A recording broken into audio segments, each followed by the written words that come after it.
અમદાવાદમાં રથયાત્રાના દિવસે હળવાથી મધ્યમ વરસાદની હવામાન વિભાગ દ્વારા આગાહી કરવામાં આવી છે। 7 જુલાઈએ હળવાથી મધ્યમ વરસાદની આગાહી છે। આજે પણ કેટલાક જિલ્લામાં વરસાદની આગાહી કરવામાં આવી છે।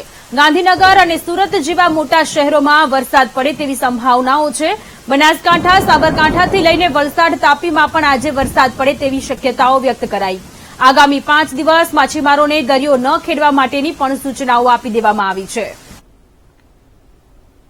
તો આગામી 5 દિવસ હવામાન વિભાગ દ્વારા વરસાદની આગાહી કરવામાં આવી છે। સાબરકાંઠા, બનાસકાંઠામાં વરસાદ પડી શકે છે। દક્ષિણ ગુજરાતમાં મેઘરાજાની સવારી આવી પહોંચી છે। ગુજરાતમાં ખૂબ સારું એવું ચોમાસું જામ્યું છે। વાવણી લાયક આ વરસાદ પડી રહ્યો છે। જગતના તાતમાં ખુશીનો માહોલ છે। ખેડૂતોને આ વખતે આશા છે કે તેમની ઉપજ આ વખતે ખૂબ સારી એવી રહેશે। નર્મદા, સુરત, નવસારી, વલસાડમાં વરસાદ પડી શકે છે। તો આ સાથે ગાંધીનગર, તાપી અને ભાવનગરમાં પણ વરસાદ પડે તે પ્રકારની આગાહી કરવામાં આવી છે।